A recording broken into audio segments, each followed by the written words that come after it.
Hey there, this is Erica from Ever Educating, and this channel is teaching tips, tools, ideas, and resources for new college instructors. This is the 4th episode in a series where I cover one major assignment per episode, the big details, the small details. And today we're covering primary research papers. We did secondary last week, but this week, I do think secondary are easier to do because they don't require students to do their primary research, right? They don't have to do the interviews. They don't have to do the surveys. They can just gather research done by other people. So as far as what courses I've assigned this in, I've assigned it in both my writing courses and my literature courses, though mainly my writing courses. But I think this could be an assignment that crosses various fields as well. So for this, I do think it's an assignment to do later on in the term. Potentially, you might start with a secondary research paper in Unit 1 and then move to primary in Unit 2. And I do think certain things have to be done when discussing or when assigning this particular paper. So I think you have to talk about, are we doing qualitative research? Are we doing quantitative research? Are they doing both? Is obviously a big question here. Talking about limitations. So don't bite off more than you can chew. This is only, let's say, an 8-page paper. So this can, here's a sense of how many interviews you should be doing, how many questions you should be asking in these interviews. Or if you're doing surveys, how many people should respond to it, how many questions you should have in them. If you're doing quantitative questions versus qualitative questions. So it is an assignment that requires more prep from faculty and more prep from students as well, in contrast to the secondary research paper. But it can be really interesting, right? So pros and cons wise. So I think a major pro here is, again, that students can get more invested because they're doing the primary research themselves, rather than just going to the library database and collecting all of the research for this project.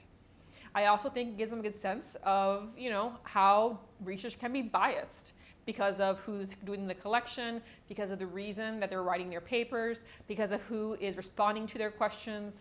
It can lead to a really interesting cultural discussion, which I think is very important when you're thinking about their courses in general and their life in general. So gaining that skill of seeing how research works, like how to actually do it, but also how, what is objective, what is subjective, where is their bias, how can you help decrease the bias. It's definitely an assignment with a lot of complexity to it, a lot of robustness to it. So that's a pro. It can also be a con, right? So it can be something that's difficult for students because they struggle to find people to interview, to get necessary responses. They don't understand how to analyze what they're getting back. Looking for patterns is hard for them. They start focusing on one thing, missing the big picture of the answers they're receiving. So it definitely is a project that requires a lot of prep time. It's not a 2-week assignment, right? I think it'd be one of your longer units in your course if you're doing primary research. So if you have a lot to cover in your course, then this can be a con too, because it takes up so much time. So I really think it depends, like how important primary research is for your field. If it's something that's very common, then I do think it'd be helpful to have an assignment that does this. If it's not really expected of students really, unless they're gonna go to grad school or get their PhD, then potentially it's not something that you're gonna bother with in your class.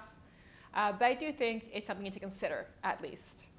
As far as the weight of an assignment like this, I do think it's one of the heavier weighted ones, even if it's a short paper, because of the primary research. So I would think that a primary research paper wouldn't be anything less than 20% of their overall grade.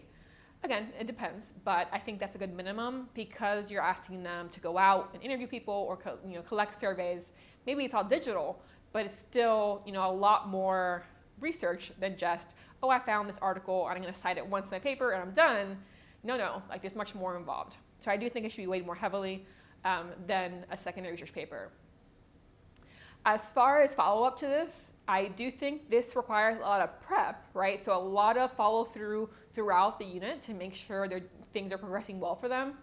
But then afterward, again, you read all the papers and you can look for patterns. So you might say like, oh, it fascinated me that, of those of you who decided to interview people, 80% of the interviewees were female or male, right? Or for those of you who are interviewing, business type people, right? You're interested in research in business, most of those interviewed men, But for those of you who are researching things in education, most of you researched, you interviewed women, or just kind of looking for patterns that they wouldn't see because they wouldn't see their classmates' research. And you can have discussions on that, like why is this the case, right? Why is there this gender dynamic in play here?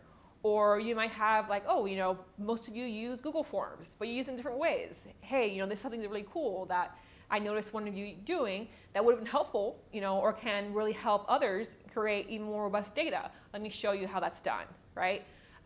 So following through, discussing patterns, discussing really great things that you saw when you're doing your grading, I think is a great idea as follow-up for this assignment.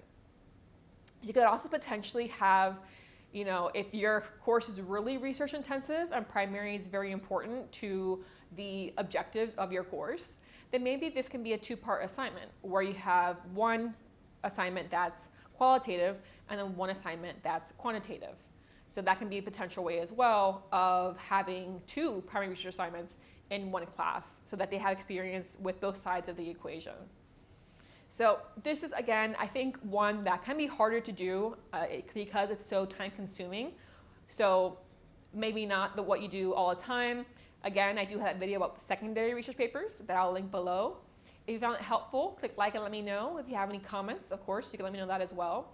And again, subscribe if you don't want to miss out on other episodes in this series. I'll see you next time.